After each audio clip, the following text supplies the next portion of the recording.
दुनिया भर में आज अगर मुसलमान लोग ईमान वाले हैं तो सिर्फ नबी पाक सल्लल्लाहु अलैहि वसल्लम से ताल्लुक़ की वजह से हैं, बस और कोई बात ही नहीं। बाकी रही बात अल्लाह पर ईमान, वो नबी के ईमान के बाद है। बाकी रही बात कुरान पर ईमान, वो नबी पर ईमान के बाद है। नमाज पर ईमान नबी पर ईमान के बाद है। बल्कि हकीकत यह है कि हुजूर पे ईमान है तो अल्लाह पे ईमान, हुजूर पे ईमान है तो कुरान पर, नमाज पर, इस्लाम पर ईमान, और हुजूर पर अगर ईमान नहीं है तो फिर किसी पर ईमान नहीं है। चाहे सब पर ईमान लाओ, नबी पर ईमान की बात ना करे तो फिर वो मोमिन नहीं है। अल्लाह ताला का ईमान भी नबी के ईमान से मिला है, बल्कि अल्लाह तबारक व तआला ने ईमान भी हमको दिया तो हुजूर के वसीले से दिया है। हुजूर अकरम रहमतुल लिल आलमीन सल्लल्लाहु अलैहि वसल्लम ना होते, ना ईमान होता, ना इस्लाम होता, ना कुरान होता, ना दुनिया होती, ना आखिरत होती, ना जन्नत दोज़ख, कुछ ना होता। हकीकत तो यह है कि अल्लाह तबारक व तआला अपने आप को भी ज़ाहिर न फरमाता, क्योंकि रब ने खुद फरमाया लौला का लमा खलक़तुर रुबूबिय्या, ए नबी आप ना होते तो मैं अपनी रुबूबियत को भी ज़ाहिर न फरमाता। तो ये प्यारे नबी सल्लल्लाहु अलैहि वसल्लम की शान और अज़मत है। इस ताल्लुक़ को समझने और इसे रोशन करने, मजबूत करने की ज़रूरत है। तो कैसे मजबूत होगा, मैं आपको चंद अहादीस पाक बताऊँगा, उससे हमारा ईमान का ताल्लुक़ मजबूत होता है। हाज़िरीन किराम, पहले सही बुखारी की हदीस पाक है। एक सहाबी हैं, उनका नाम है हज़रत महमूद बिन रबी या हज़रत महमूद बिन रुबै, दो भी पढ़ा गया है। तो हज़रत महमूद रहमतुल्लाह रज़ी अल्लाह ताला अन्हु के मुतालिक कहा जाता है कि उनकी वालिदा माजिदा ने उनको बचपन में अपने गोद में लेकर हुजूर की खिदमत में ले गई, हज़रत महमूद रज़ी अल्लाह ताला अन्हु को कम उम्री में, और अर्ज़ किया कि हुजूर इन पर कोई शय मुताल्लिक़ है, कोई बात है कि जिसकी वजह से ये सुस्त रहते हैं और कुछ काम काज नहीं करते वगैरह, जैसे बच्चे सुस्त होते हैं इस तरह की बात थी उनके अंदर। बहरहाल कुछ ख़राबी थी, कुछ खामी थी।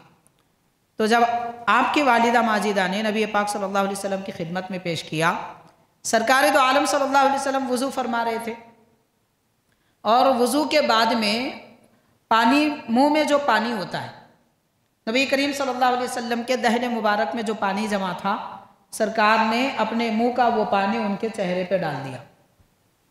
हदीस पाक में, बुखारी में जो कलिमात आए हैं, वहुवल्लज़ी मज्जा रसूलुल्लाह सल्लल्लाहु अलैहि वसल्लम फ़ी वजहिही।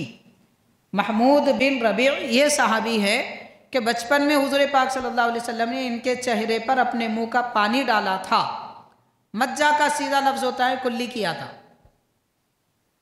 हुज़ूर पाक सल्लल्लाहु अलैहि वसल्लम के लुआबे दहन का पानी वज़ू का उनके चेहरे पर डाला गया। उसके बाद से वो ऐसे ताज़ा दम हो गए कि फिर किसी किस्म की सुस्ती, काहिली उनके पास नहीं आई। तो सहाबा और सहाबियात अपने बच्चों के अंदर कोई खामी, बीमारी भी देखते, हुज़ूर पाक सल्लल्लाहु अलैहि वसल्लम के पास ले जाते थे। प्यारे नबी सल्लल्लाहु अलैहि वसल्लम कभी दुआएं फरमाते, कभी दस्ते मुबारक रख देते, कभी क़दम मुबारक भी लगाते अहादीस पाक में, और कभी अपनी निगाह इनायत से देख लेते, या सीने पर दस्ते पाक रख देते, सर पे अपना दस्ते मुबारक रख देते, या हुज़ूर पाक सल्लल्लाहु अलैहि वसल्लम के मुँह मुबारक पानी में डालकर पिलाए जाते। साथ में हुज़ूर ने यह भी फरमाया कि वज़ू के बाद आपके दहने मुबारक में जो पानी था वो पानी उनके चेहरे पे डाल दिया। गौर कीजिए, नबी पाक अलैहिस्सलातु वस्सलाम के लुआबे दहन और आपके मुंह के पानी का असर इतना होता है, बीमार भी हो तो शिफा हो जाती है। ये सहाबाई किराम की हुज़ूर पाक अलैहिस्सलातु वस्सलाम से अक़ीदत और महब्बत है। दूसरा, वो सहाबा आकर हुज़ूर से ये नहीं कहते थे हुज़ूर आप कुल्ली कर दीजिए, हुज़ूर अपना लुआबे दहन ठूक डाल दीजिए। ये अमल तो सरकार अपने इरादे से खुद फरमाते थे। पता क्या चला, सहाबाई किराम भी जानते थे कि हुज़ूर के कुल्ली में शिफा है, लुआबे दहन में शिफा है, और नबी पाक सल्लल्लाहु अलैहि वसल्लम भी अपनी उम्मत को ये बताना चाहते थे। जब आपके लुआबे दहन और आपके कुल्ली में शिफा है, फिर नामे मुबारक में कितनी शिफा नहीं होगी। नाम पाक में कैसी बरकत ना होगी। आज हमारी बीमारियों की दिफा के लिए, बीमारियां दूर करने के लिए हमारे पास सरकार का लुआब दहन तो नहीं है, कुल्ली मुबारक का पानी तो नहीं है, मगर सरकार का नाम मुबारक हमारे पास मौजूद है। तो उस नाम पाक की बरकत आज भी हम हासिल कर सकते हैं। ये हदीस पाक है, मैं आपको कोई किस्सा कहानी नहीं सुना रहा हूँ। लोग सुनने के बाद ये ना कहें वो फलां को हम नहीं मानते, इनको हम नहीं मानते।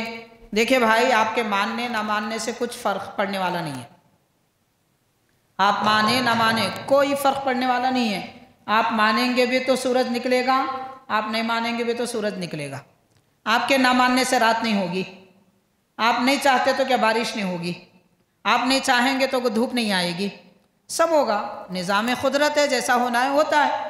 तो अल्लाह तबारक व तआला ने प्यारे नबी सल्लल्लाहु अलैहि वसल्लम को जो बरकतें, जो अज़मतें अता फरमाई वो मुसल्लम हैं, उनसे कभी रूगर्दानी नहीं की जा सकती, उनका कभी इनकार नहीं किया जा सकता।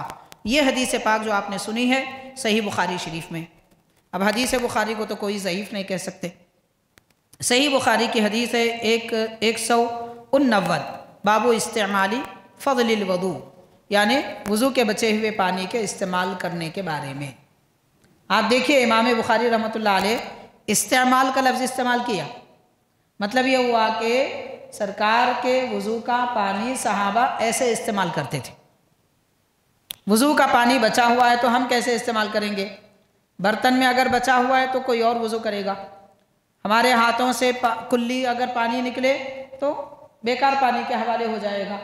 लेकिन सरकार दो आलम सल्लल्लाहु अलैहि वसल्लम के चेहरे अक़दस, दस्ते मुबारक और दहने मुबारक से जो पानी निकलता है वज़ू का बचा हुआ, उसको सहाबा कैसे इस्तेमाल करते थे?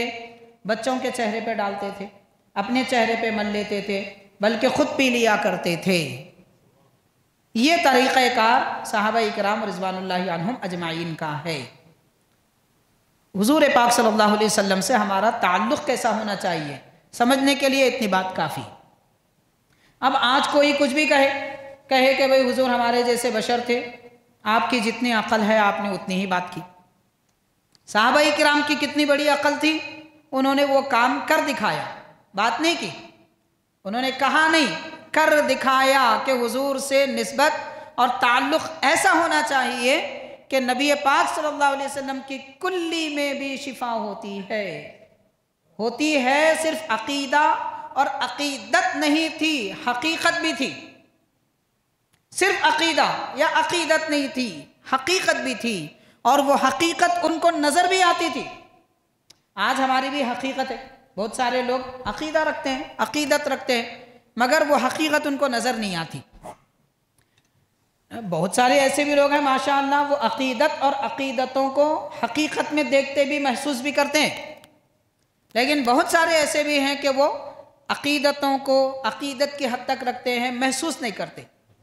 कैसे? एक मिसाल देकर मैं आपको बताऊंगा। देखिए, अल्लाह ताला पर यकीन है हमको, हुज़ूर पाक सल्लल्लाहु अलैहि वसल्लम पर यकीन है कि शिफ़ा अल्लाह देता है, नबी के नाम में बरकत है और शिफ़ा मिलती है। मगर हम बीमार हो गए तो ना नबी का नाम लेते हैं, ना अल्लाह के दरबार में शिफ़ा मांगते हैं। फिर क्या करते हैं? पहले डॉक्टर के पास जाते हैं, फिर इंजेक्शन लेते हैं, दवा लेते हैं, तब जाके हमको यकीन होता है हाँ भाई अब बीमारी जाएगी।